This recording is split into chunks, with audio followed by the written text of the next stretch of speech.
I guess I should start by saying that I watched the director's cut, which is 3 hours long. So I can only give my opinion on that version and not the theatrical one. I also have to say that I'm a big fan of Stephen King, but the book this is based on, I haven't read, nor have I read The Shining, which this is a direct sequel to. But I like the movie The Shining quite a bit, and Kubrick is easily one of my favorite directors. However, from what I understand, the movie and the book differ significantly from each other, which then makes handling a sequel rather interesting. Because, well, what are you supposed to do? Honor the book or the original movie, or try to compromise? Because if you're making a direct sequel like this, you pretty much have to honor the original movie. But at the same time, you probably also have to make some compromises. You know, to make the movie adaptation work with the new novel, the source material for this. And then of course you also have to deal with the fact that you're making a sequel to a Kubrick film. And a legit classic that a lot of people would consider a masterpiece of horror. I mean, those are some big shoes to fill, and this is a project no one should take on lightly. And I don't think Mike Flanagan did take this challenge lightly either, who, if you're unfamiliar with, has done mainly horror movies and TV before. And he's probably best known for The Haunting of Hill House at this point. And I've seen some of his stuff, and I've generally liked what I've seen.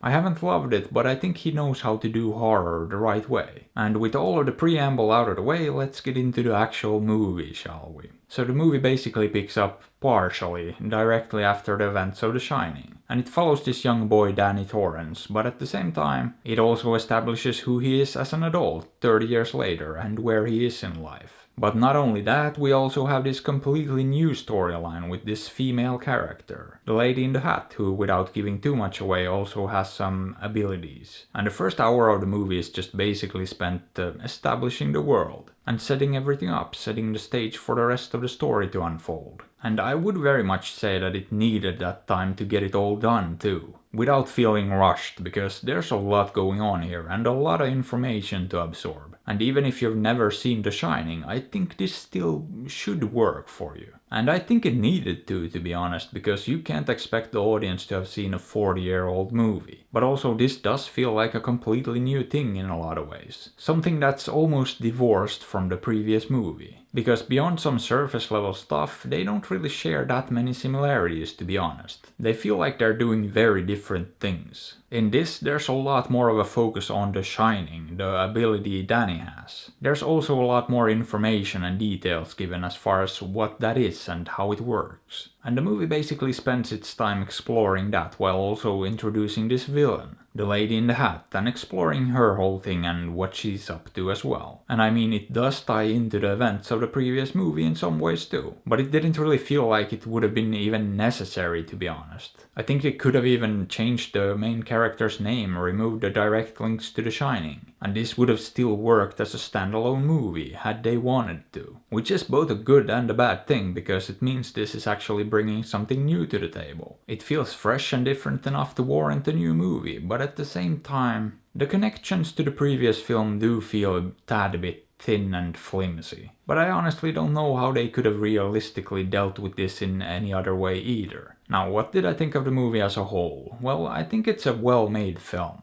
It's obviously very, very different from what Kubrick would have made. But it's not poorly made, and I think the story was well handled for the most part too. It's a complex and weird story to tackle, and I think they did a decent job with it. I mean, it's coherent and it makes sense, but at the same time, I did think it had some pacing issues. It just didn't flow very well, especially in the beginning when it's jumping around all over the place. But it never lost me, and I always understood what was going on, so that's good. But with that being said, I just didn't find it to be that engaging or compelling enough. I was honestly borderline bored with it from time to time, and yeah.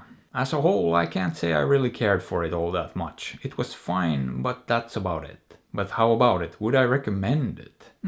Not really. I don't think it was anything special. But if it sounds interesting, maybe give it a shot, or don't. After all, I'm not your dad. But hey, what are your thoughts on this? Have you seen it? Did you like it? Let me know. And if you enjoyed the video, maybe give it a thumbs up or sub to the channel, because that would be fantastic. And if you'd like, you can also support me on Patreon or PayPal through the links in the description. And as always, I appreciate you, and thanks for watching.